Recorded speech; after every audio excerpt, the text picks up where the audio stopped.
اچھا جی، توبہ استغفار۔ گناہوں سے اگر باز آئیں اور کریں توبہ، ابھی سب دور ہوں جتنی بلائیں آسمانی ہیں۔ یعنی کہ گناہوں سے اگر ہم باز آ جائیں اور توبہ کریں تو پھر جتنی بھی بلائیں آزمائشیں آسمانی ہیں وہ سب دور ہو جائیں۔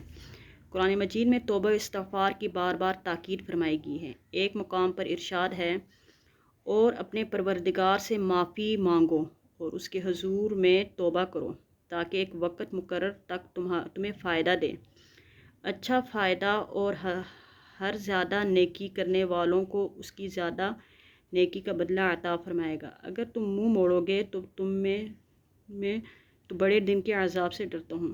اس ارشاد ربانی سے معلوم ہوتا ہے کہ توبہ استغفار کے ذریعے اللہ تعالیٰ کی نعمتیں حاصل ہوتی ہیں اور مصائب اور مشکلات سے نجات ملتی ہے اور رزق میں بھی اضافہ ہوگا۔ یعنی استغفر اللہ ربی من کل، یعنی استغفار کرنے سے اللہ تعالیٰ کی نعمتیں حاصل ہوتی ہیں اور مصائب اور مشکلات سے نجات ملتی ہے اور رزق میں اضافہ ہوتا ہے۔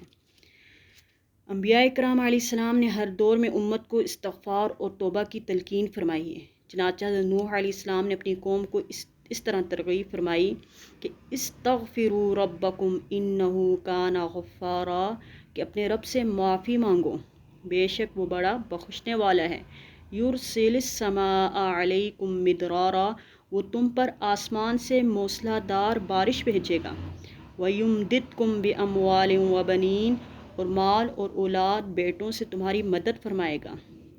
وَيَجْعَلْ لَكُمْ جَنَّاتٍ وَيَجْعَلْ لَكُمْ أَنْهَارًا، اور تمہارے لیے باغ بنا دے گا، تمہارے لیے نہریں جاری کر دے گا۔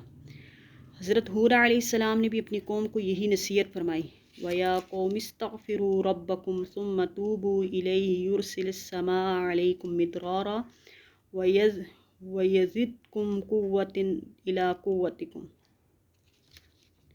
اے میری قوم، اپنے پروردگار سے اپنے گناہ بخشواؤ، پھر اس کے حضور توبہ کرو تاکہ وہ تم پر موسلادھار بارش بھیجے گا اور تم کو زیادہ دے گا، قوت پر قوت۔ یعنی استغفار کے ذریعے نہ صرف رزق میں اضافہ ہوتا ہے بلکہ قوت اور طاقت بھی بڑھا دی جاتی ہے۔ اس آیت مبارکہ میں غور و طلب بات یہ ہے کہ استغفار اور توبہ دونوں کا حکم ہے، اور دراصل استغفار کے معنی ہے اپنے پچھلے گناہوں کی بخشش اور مغفرت اللہ تعالیٰ سے طلب کی جائے، اور توبہ کا مطلب یہ ہے کہ انسان اپنے گناہوں پر شرمندہ ہو اور آئندہ گناہوں سے باز آنے کا مصمم عزم یعنی پختہ ارادہ کریں۔ احادیث مبارکہ میں بھی توبہ اور استغفار کی بڑی تاکید فرمائی۔ چنانچہ ایک حدیث میں سرور کائنات صلی اللہ علیہ وسلم کا ارشاد ہے، اے لوگو، توبہ کرو، میں بھی دن میں 100 مرتبہ توبہ کرتا ہوں۔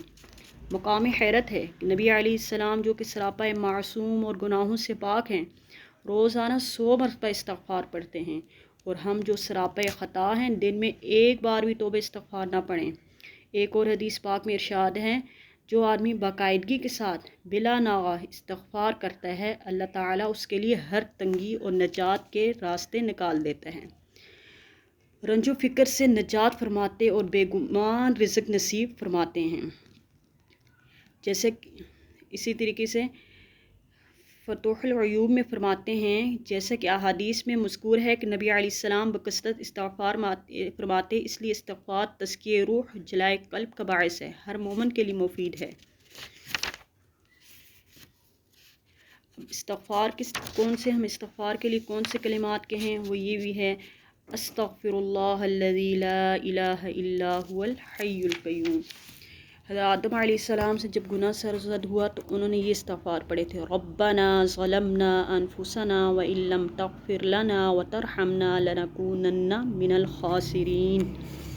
پھر ایک استغفار یہ بھی ہے، استغفر اللہ الذی لا الہ الا هو الحی القیوم واتوب الیہ۔ میں اللہ سے مغفرت طلب کرتا ہوں یا کرتی ہوں جس کے سوا کوئی عبادت کے لائق نہیں، وہی زندہ اور قائم رہنے والا ہے۔